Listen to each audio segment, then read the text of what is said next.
and welcome to Two Girls in a Pod. I'm Sharon. I'm Christy. And last week we started our little mini-series, I guess you could call it, on death and dying. And so last week was talking kind of about our experience with the losses in our life. And we'll continue to touch base on those because it was such a significant time in our life. But today we're going to focus not just on part of death and dying and grief and loss is, there's so much that goes into it. And Kubler-Ross has her 5 stages of death and dying, and some people experience them, maybe 1 or 2, maybe none. Everybody's just different, but there are those 5 stages that many people do experience. I remember learning about those, but I can't remember exactly what all they are. That's for another episode. This is more the personal piece of that. But, one of the things is that, and it's so interesting, I was having a conversation with my client about, we were talking about death and dying. He lost one sister and then he lost another sister, and both very recently. And we were talking about that and just that whole process and all the stuff that comes with it. And we talked about, what is it about when people are dying? And, we were talking about the philosophy of, or that thought process, I should say, of, is it that the person who's dying holds on so long because part of their thing is about taking care of others and wanting to be an active participant in those things going on? And then, so you have the person who's going through the process of dying. So you have that piece, and then you have the people watching it, and then you have the piece where they finally do pass away and the aftermath of it. So it's like these little stages, is how I think of it. That's really interesting too. When you mentioned that, it made me think about, it's kind of interesting because we don't know when we're going to die, obviously, but it's really interesting to me that you'll hear of if someone is getting ready to pass, but a lot of times they know someone is coming on their way to see them or something. And it's like they hang on for that amount of time to be able to have that encounter. It's really interesting because it's not like we have control over that, I don't think, in that way, but maybe it's that will to survive until they get that last encounter with that person. It's kind of interesting. And I think that's true. I know that for your dad, he, you had that moment with him. Yeah, it felt like he hung in there for that time. And I'm so grateful that I got even those last few moments with him. It's always interesting because I always tell people our life is made up only of moments. Yeah. And one moment can mean so much to us, positive and negative. But you're right, there's such a thing about that will, that desire, and those things that we just don't really understand. Mm-hmm. You know what I mean? And I think that, when we're looking at the death and dying process, or in this case, how you survive that, how do you go on? One of the things in mentioning that, I am grateful that I got those last few moments with him, and so that he would know that I was there. It was more about him knowing that piece of it. But I do know that moment where that he acknowledged me just by, like I said, it was just a squint of the eyes because he wasn't able to talk to me, but how much that one single moment impacted me, and it almost overshadowed in a way, and how you said it could be positive, it could be negative. And like I said, now I can look at it and say I'm really grateful that I had that moment, but there for a long time, that was the biggest memory that stuck out in my mind, and it felt like a negative kind of, because it was the last acknowledgement I had from him, and that was just so overpowering at times. And it's really interesting because I do a lot of grief work in my practice, and I have a client who I just started with, and a lot of hers is around the loss of her mother, and she was saying that, and I said the thing that's hard, I said, is that last moment gets etched in your brain. And I know even for me, it was that moment of seeing my dad, because when I went in there, he had already passed, and I was grateful for the moment. I was grateful that I got to see him one last time. But the gratitude for that doesn't come, like you said, until a little later, because I would have that image is what would pop into my head and pop into my head and pop into my head. And I was talking to my client about that, and she said, yes, she says it's when we get past that and we realize what a blessing it is, when we can have gratitude for that moment. But it feels like it takes a minute, It does. Or it's even it takes time because at first it feels so powerful and so traumatic. Well, and I think that's, what it is. And, when we have those moments and, the other thing is we look at, I don't know, this has significance and I understand why it has significance, but it's how somebody dies too. If, somebody's in hospice, if it's something, that's long term and you kind of know, because you almost feels like you can plan. You don't plan, trust me. It's still going to hurt. Yes. But I understand what you're saying because there's some knowing. Yeah, it's coming. It's coming. It's coming. And it's like this thing. But the other thing is that then when I work in a business where we deal a lot with suicide and how that impacts a family differently, that grief and loss process for them can be very different because there's so many questions that they keep asking themselves and there's guilt and there's all sorts of stuff that goes on with that whole thing. And then those sudden things. When children die, we have all these things and we have this idea that children are, a parent always thinks, well, as a parent, you will always die before your kids. Well, just like you said, we don't know those moments. Right. So that makes it, all of these variables play into how we grieve. And grief and loss looks so different for people. Some people cry, some people don't. Some people kind of close off themselves. Some people become true extrovert. It's such a diverse thing that happens at the time when we go through grief and loss, because your grief and loss was really hard. And that's the other thing. So oftentimes when I'm working with people, there's a grief and loss process, but there's not that there's a time period to have grief and loss. And this is what people don't understand. It's not that you have a time. It's not like somebody says to you, okay, at 6 months, you're done. It's not that. It's how you process and how you do it. Because if you don't do it, if you don't talk about it, if you don't work through it, oftentimes what I see is I have people coming to me who are now in a depressive thing that's brought on by the grief and loss. And that was very similar for you. Yeah, I think that that's true. And that's why I think I went to such a place of anger. I think that period of time, not being able to talk with you through that process because you were sick, it was like a fracture on top of what was already happening. But I think being able to identify that, and I tell people, and it's hard, and the other thing is we'll often see in that process of somebody passing away is, for a short period of time, people will be there and then they're gone. Everybody goes on about their life. And I think one of the things that we forget is that those people still need our support even as time goes on.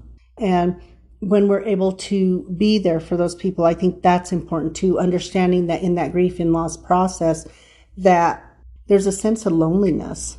Yeah, definitely. And having those people around, even if it's a brief phone call or whatever that is, really, really does matter. Yeah, not even that it has to be about the loss. I know we have a friend that she says that she always struggles with that. When somebody's had a loss or whatever, she struggles with approaching and being supportive in that way. But the thing is, it doesn't, have to necessarily be even a conversation about that, but just being present with those people, I think makes a difference. And just saying, where are you at in this moment? Right. Because in the moment, it may not be the moment of grief and loss. It may be, I'm planning a trip or I'm doing, or, work is this or the kids are this. It could be anything. But oftentimes, I will hear that where people say, I don't know what to say and I don't know what to do. Mm-hmm. Sometimes it's not what we say and what we do is just, once again, holding space for them, being present for them, letting them know that you are there. If you need me, you call me. Whatever it is to talk about, and I'm really grateful to our friend yesterday at work who shared something with me about the loss of somebody who was so, so significant to her. And I was so happy that she knew she could come and share that with me. And I was just as excited for her. Those are the things. And time has passed since that passing. But time is our friend in that way. But at the same time, it doesn't mean those people are forgotten. And it doesn't mean that. And, one of the things is we love to watch Coco. Mm-hmm. And if you haven't watched that, it's a really good movie because that's what it talks about. And when we talk about Dia de los Muertos, the Day of the Dead, it's about like honoring them. It's like remembering them. Yeah. What an amazing thing of that culture to remember the people that were so significant in their life and to not forget them.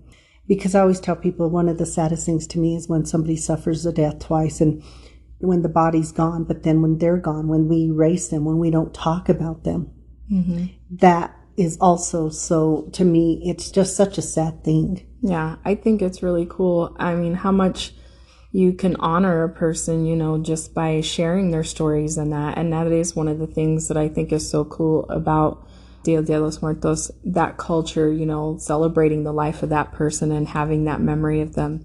And I know there's many other cultures that do that kind of stuff. And that's really neat to me. I know that we go through it very differently than they do in other countries. And I mean, I think it would be helpful to us if we could take a piece of some of those ideas and really bring them to life here in the US, because I know that, people struggle, and it's a whole mindset. I get it, that we have to change in order to get to a place like that. But when you start looking at those other cultures and why they, look at it the way that they do, it's really cool. It was fascinating because I have a friend from Japan, and her grandmother had died, so I sent my condolences, and her response was like, why? It's okay. She lived a good life. You know what I mean? She's Buddhist. And so I also remembering in cultures, they do things differently. Right. Some cultures, it truly is a celebration of life. They don't focus on the death at all. Yeah. The death is just one more moment in life, but the moment, all those other moments are the things that are so significant. And I hear that people say, well, we're going to do a celebration of life, but it feels sad. It's just very different. But once again, I think we're taught that, like I said, when I think it was my uncle died, and I don't know, he was, we were talking about something, and I remember we were all laughing, and the priest came up to us and said that was inappropriate behavior. We were supposed to be somber, and we were supposed to be this. So it gives that message of, this is a very sad time, and we're not supposed to have laughter. But the thing is if they made you laugh, that memory is going to make you laugh even after they pass. Exactly. And what, it's what a compliment to that person, because that's the influence and impact that they had in your life.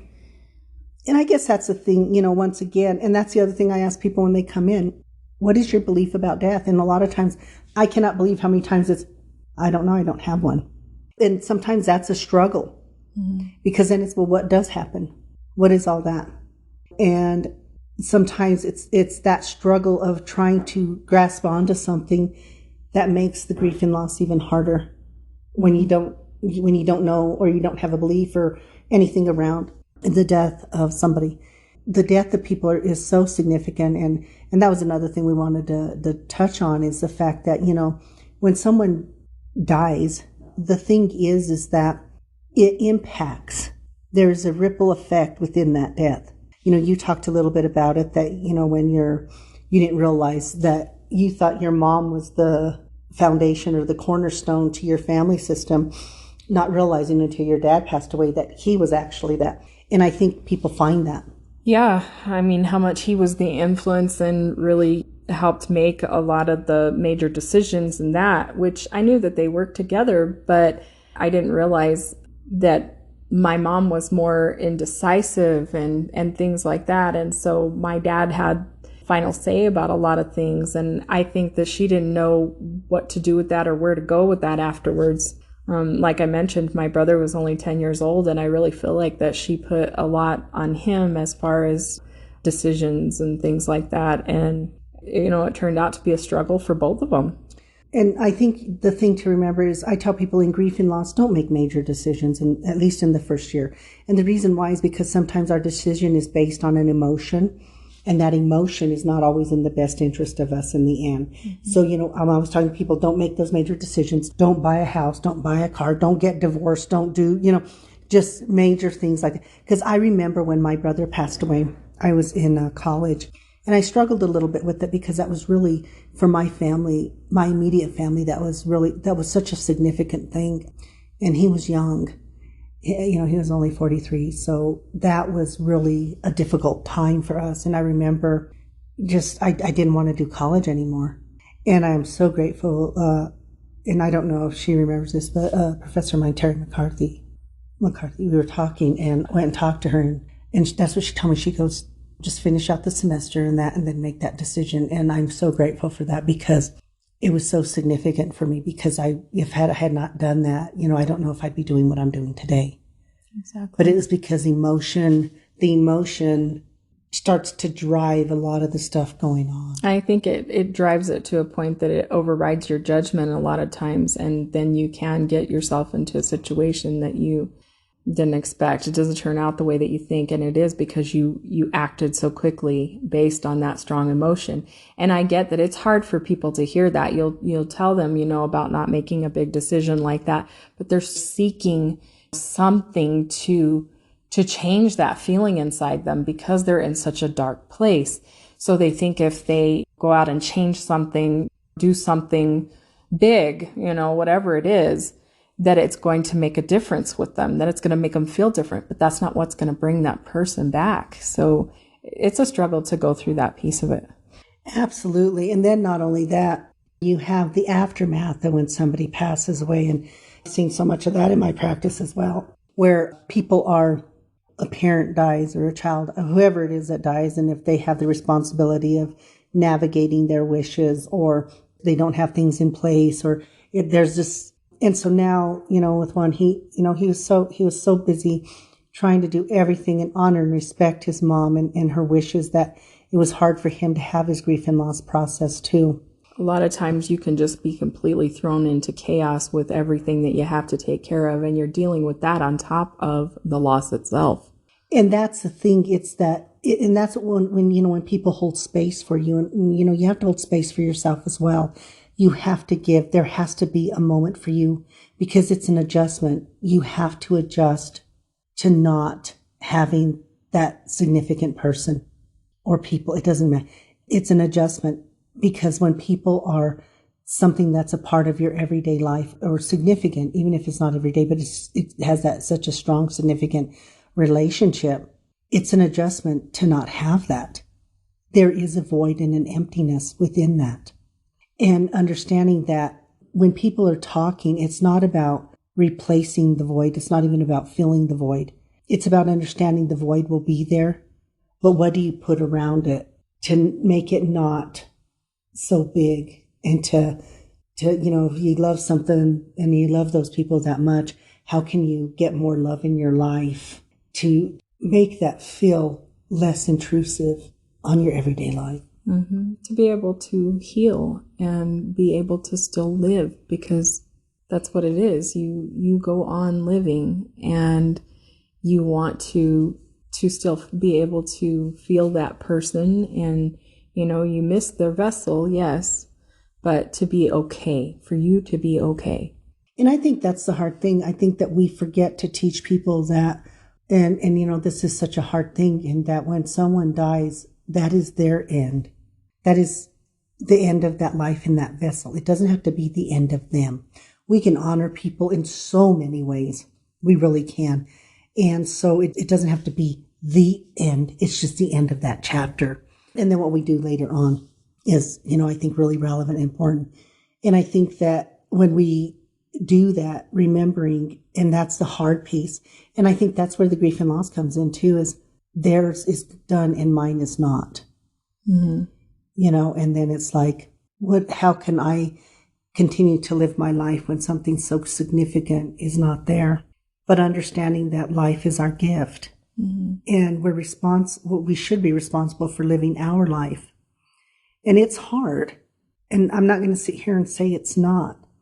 Losing my parents was such a painful and at the same time incredible journey, because I'm to the place where I can look back on that now and I can more focus on what I was taught, what I learned, what that relationship felt like for me, how I can emulate some of those things that I learned and how I can pass that on to others.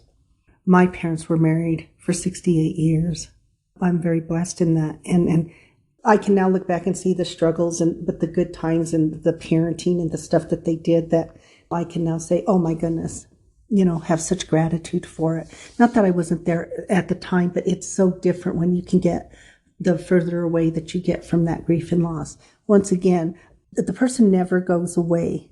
What you try to do is get rid of the thing of the heaviness of it, mm-hmm. the sorrow every day. There's always going to be the missing, but you get to think about all the things you take away from everything that they taught you and all of that, like you said, that becomes the focus. It's what you took from that relationship. What they taught you is how valuable. And I think, I always tell my clients and my sister and I will say this, we'll say make memories. Make memories with those people because once again, that is so relevant and important. And to be able to do that because that becomes your comfort. Mm-hmm. When they are gone, that truly becomes that warm blanket you can put around you on a cold day and it just warms you and it feels good. And I think that's when we talk about that grief and loss process, just how tremendous it is. But to have sorrow every day is not necessarily healthy. And I tell people, how do we honor and respect those relationships? And I had a client who came in and when she talked with me about the loss, I was there like, oh, okay. And then realized that this was a loss she had had years before and she was still carrying it every single day. And we got it. She's just, and it created anxiety in her and all of these things. And I'm so happy for who she is today because now she just embraces life in a very different way. But it was her child and it was significant, but also those things that we hear of, oh, if it's your child or if it's this or if it's that or if it's suicide, we hear those messages and we incorporate them into ourselves. And then we're living other people's lives at the same time or their opinions or whatever that is. As I said before, I really thought I was a bad daughter because I did not think I was grieving the way other people were grieving and stuff like that. And realizing that I had to stop and I love the way I love and I grieve the way I grieve. And every individual is. Well, and I think that a lot of people do that. It's almost like, the mind tends to go to such a negative place so easily, I think. And we almost feel like there's like a sense of guilt that comes with being okay after a loss like that, because you somehow feel like that if you're not grieving, that you're not somehow honoring that person. But that's not necessarily how that works. I feel like that, like you said, keeping the memory of them alive and realizing what you take away from that relationship, that is so important. Those people taught you and told you things throughout your life that they wanted you to take with you. So if you're only focused on their death, you're not honoring them in that way. Do you know what I mean? Because those are things they shared with you for that reason, to take with you throughout your life. And if you're living in the present moment and you're only focused on that, also what that does to you and your relationships that you still have, the people that are still here. You know what I mean? I think it takes away from all of that when you're so absorbed in that loss and that pain. And like you said, she was dealing with anxiety and things like that. That takes away from your life. Well, and I think it's so interesting because I think for you to be able to speak of that today, because that year and a half after your dad passed away was extremely difficult. Mm-hmm. I know it was the hardest year that we've had in our relation in this 22 years of being. That has been the hardest year and a half that we had, because now you're able, because you've done so much work and you're so different than you were at that moment, that you have that insight. So you're speaking from experience. Yeah. Because it didn't matter what I said to you. It No. didn't matter what that emotion, that anger, all of that was such a driving force, which was part of that depressive thing that happens if you don't take care of yourself and those kind of things. And to be able to sit here today and say, I've been on this journey. Mm-hmm. I've survived the journey, and it's not about surviving the journey. It's about living through the journey. Yeah. Surviving to me sounds so much different than we live through experiences. Well, yeah, because surviving, I think it sounds like barely getting by. And how is that truly living? Exactly. And, the other thing that I think really complicates when we have grief and loss is it really plays on a family system. Oftentimes people, if they lose a child, the divorce rate is high on that. Mm-hmm. Because once again, they get so stuck in the emotion of the loss that whether it's blaming one another or, once again, sometimes people just kind of go into themselves, so the communication stops, all of these things stop. Well, I think with death and dying too, how much it starts playing into people's faith or lack thereof. And I mean, there are relationships that have completely different, maybe people have opposing views on their faith base and things like that. So then when you bring in a death or something like that happens, then where do you go with that? If you're not even on the same page with someone else in a relationship about your faith piece of it, because like I said, what happens to that person after they pass, that leads right into people's faith and what they believe about things.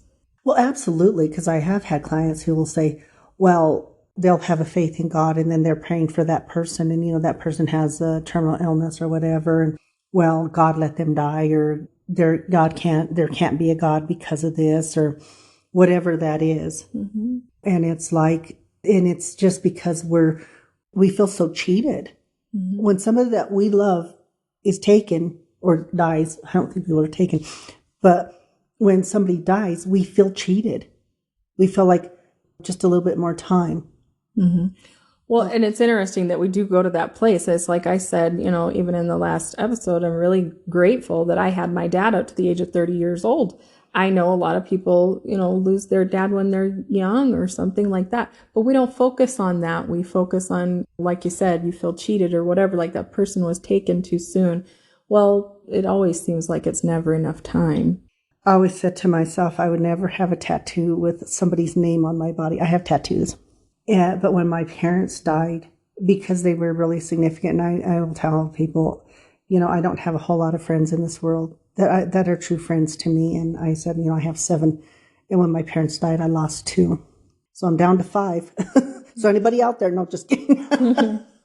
But because friendships are very important to me, they're very sacred to me. And so I got a tattoo, and my mom died of breast cancer. It metastasized. So I have, of course, the ribbon. My dad was in the military, so I have the dog tags for him. The first song that my mom and dad ever danced to was a Frank Sinatra song. It's not a very well-known song of Frank Sinatra, but it's a song called 5 Minutes More. And I thought this was so cool because the tattoo artist, so I have the musical staff. He actually went and looked up the song and he put it on so you can play it. He put the notes on the staff in the correct order, so yes, it's playable. And I thought that was so cool. And it wasn't until I was doing the tattoo that the last 4 of my dad's social, the date of my parents' wedding, and my last 4 of my NPI number, which is my national provider identification number that you're just randomly given, all match up. They're all the same number, yeah, in the same order. And I thought, how significant is that? How significant? So for me, and it's my parents' name on my tattoo, because now when people ask me, when people see my tattoo, they say, what is that? And that becomes the story. That becomes the memory of my parents. That becomes something I share in order to keep them always alive. And close to you. And close to me, absolutely. And so I think that's what we're talking about when we do those things, you know. How do we do that? Because once again, the significance of those people is so important. And everybody will honor those people in different ways. Right. I think that's just amazing. You know, I have one, he's making a shadow box because he lost his mom. He actually lost several through COVID and stuff like that. And he lost a brother as well through some other stuff. And so he's doing a shadow box. And that's what's really cool is you can do it through art. You could do it through storytelling. You can do it through tattoos. It's really neat that you have so many ways that you can keep those people close to you. Exactly. And I got a little sidetracked there, so I do apologize for people. They're like, okay, wait a minute. We were talking about, you know, the impact on families and stuff. And that's the other thing, you know, when somebody dies, and we had talked about that, you know, with your dad, you realized a lot of different things. When my parents passed away, I have 5 brothers and 5 sisters, and I saw what it did to our system. And, you know, being of a Latin background, you know, we're very big about La Familia, the family. When my parents died, it really kind of shook that foundation of that belief system of La Familia. You know, what does that mean to people? And so it caused a fracture And oftentimes you'll see fractures within those family systems. And then, the thing is though, from my philosophy is that I respect everybody in their grief and loss process.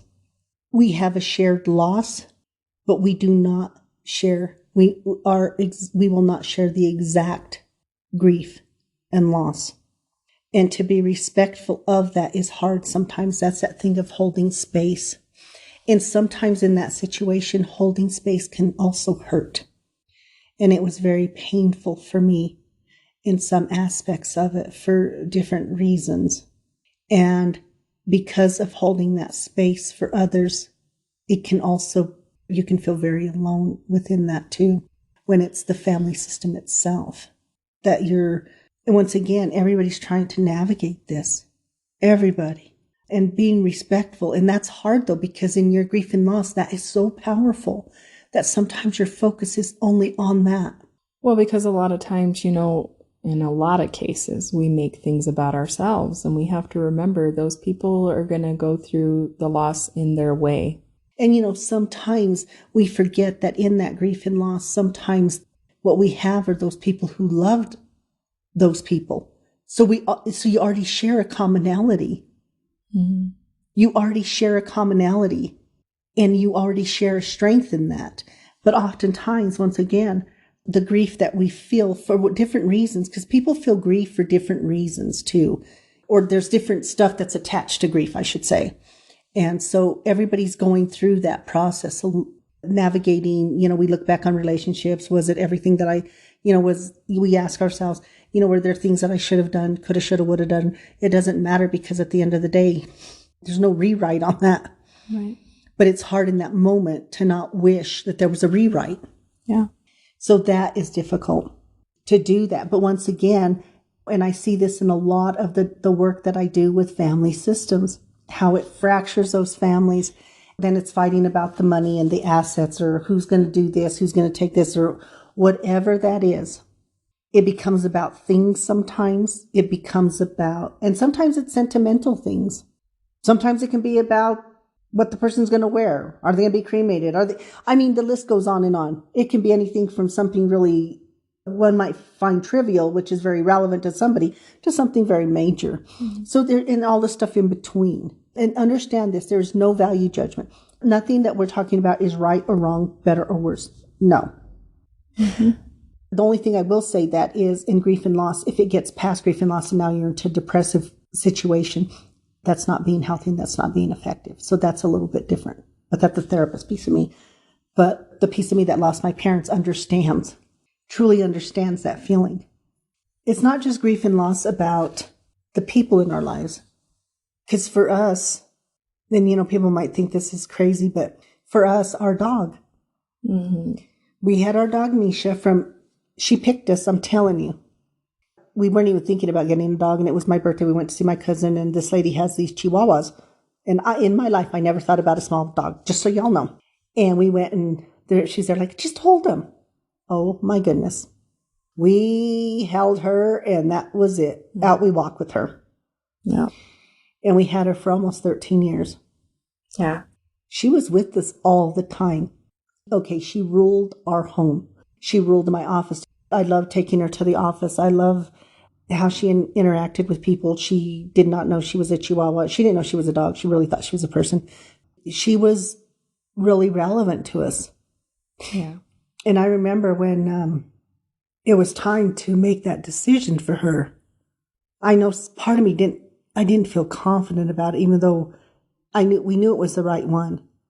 So I was very grateful to Heather and Michael, who came to be with us at that time, to my sister Alice, who I called and talked to about it. Even to Misha's regular vet, she called during that time when we were having to make that decision at the emergency.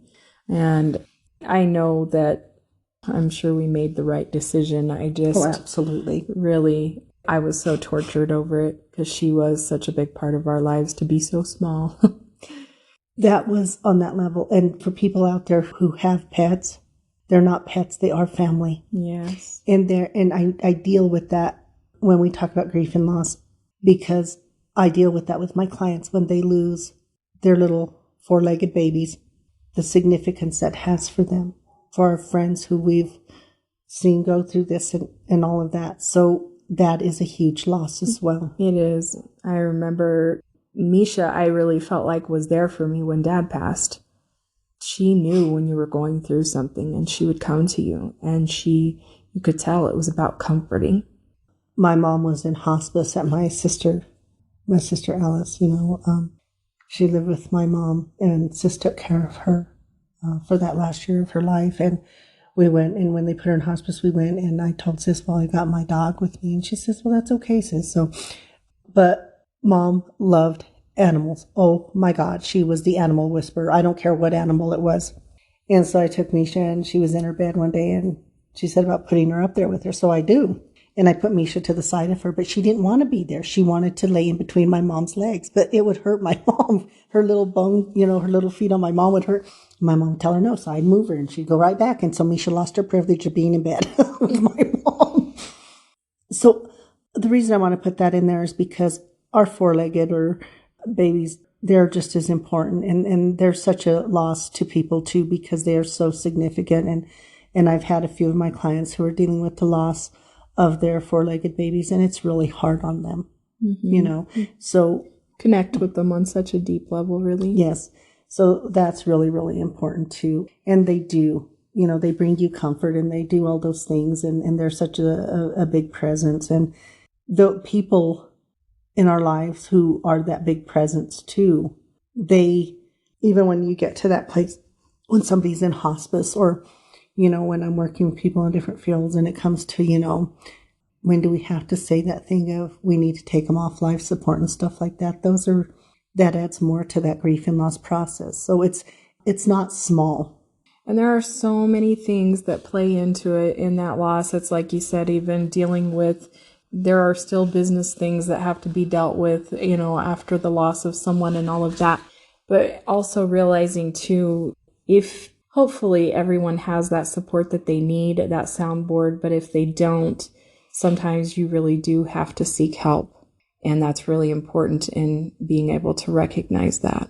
Well, and I think that's the big thing, is that asking for help.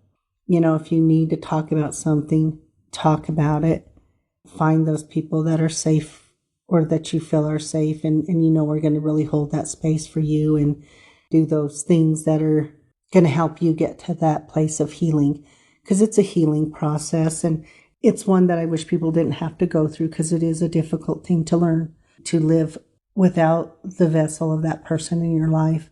But remembering I don't think, for me, I don't have to learn to live without my parents, because my parents are always, the energy of and the essence of them are always with me, because they're a part of me. Mm-hmm. I'm a part of them. Mm-hmm. And finding comfort in that, and realizing that, like you said, if you're feeling overwhelmed, or if it's feeling like that heaviness just is not getting better after time, then I agree. Go in, get help, talk to that person, talk to those people that are there to listen to you, to hold that space for you. I think that people don't understand how much talking through those things can help, and how it helps to heal over time. And yes, it's painful to talk about, but it does help over time. And it does. And I think that, and I'm always so honored when people share that piece of them, of those losses, because it's such a vulnerable time for us as well. And I think it's that vulnerability that sometimes prevents us from going and seeking that help, because we feel so raw at that time. Mm-hmm. And hopefully you find the person that you click with that will help, because, it doesn't always work that way. And if it doesn't work out, if the person that you go to see, you feel like they're not listening or whatever, they're not hearing you, or it's not helping, don't give up there, because there are other people out there. You can find someone to see, and it can help. Because, you did seek out. I'm a therapist, but I'm not your therapist. And I told you that. You're not, and you were also not well at that time. And so there were, a lot of moving parts happening at that time. But I felt like part of my brain was not moving at all. So. Right. And it kind of wasn't, I don't think so. So I did go and seek out that help. And the therapist that I saw I would not recommend. I'm sorry. Well, I thought it was so interesting because you never really talked to me about it till much later. And I'm there like, well, why didn't you say anything?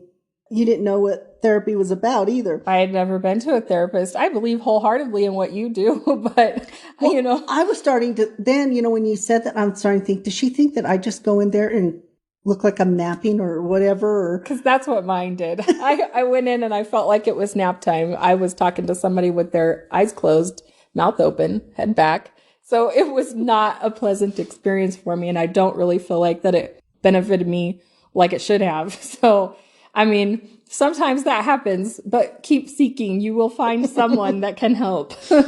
So, yeah, I was there like thinking, when you told me that, I'm thinking, I hope you don't think that that's what I do as a therapist. No. Yeah, I agree. And even in your friendships or whatever, even in your family system, seek out those that are going to be a fit. Respect that, if it's a system, respect that try or do your best to respect that everybody's in a grief and loss process.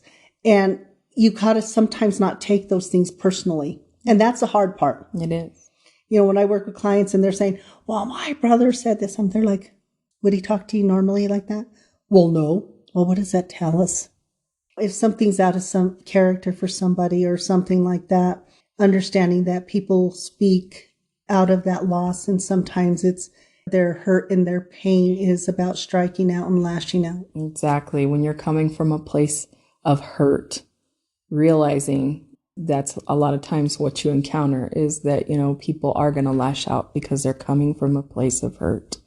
And it's not, and once again, and I know it's hard when, you say don't take things personally like that, but that trying to realize that that's their pain and that's their suffering, and it doesn't mean you can't set up a boundary and say, well, you don't get to talk to me like that. We'll talk later or whatever.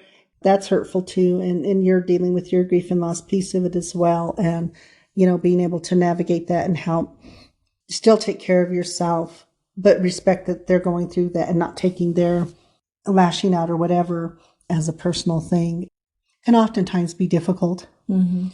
Like I say, everything is practice. Yeah. It's practice. But, I don't know if there's practice for the way one feels around the loss of somebody that's so significant. But I do think it starts with people really thinking about, what is my belief system? Because that's one of the things that it goes back to. What is my belief system? And if I don't have one, then look around at different belief systems and find that one that clicks with you, because it is not one size fits all. Right. And it's not sitting there and saying, well, if you believe in reincarnation, or you believe in this, or you believe in that, or you believe that it's nothingness after that. It doesn't matter. It's whatever your belief system is based on how you're seeing the world and perceiving it, and what you perceive at death too. But taking care of each other, hopefully it's finding those people, finding the help you need, and really taking care of each other, and understanding that grief and loss is a process. There's no right or wrong way to do it, but talking about it, getting to that place where the memories are the positive ones and being able to share those with others is super duper helpful and just really, really important. And realizing that it's hard, but we're meant to continue living. Mm-hmm. And that's a hard thing. And people will listen to that and say, because I get it. But it's getting to that place where that your job is to live your life and to learn to live it with that little bit of void that will always be there. But how do you surround yourself with love and all of those positive things in order to make it more bearable, to make it a part of your life that you live with, but that is not about such a heavy negative piece. Mm-hmm. Okay? So we hope that the stuff we're talking around death and dying, because we know this isn't an easy subject. We know that. We know that it brings up feelings in people, fear, anxiety, all sorts of things. But not talking about it doesn't make it go away. And always remembering from the moment of birth, we've been on this journey to death, and what we do in between, and what we do after somebody passes that we love. Well, how does our journey continue? As my friend Kathy says, how do you want this story to end? So once again, thank you so much for joining us. We are truly grateful for each and every one of you. Yes, thank you. And we'll be back next week with the conclusion of our Death and Dying series. Bye. Bye.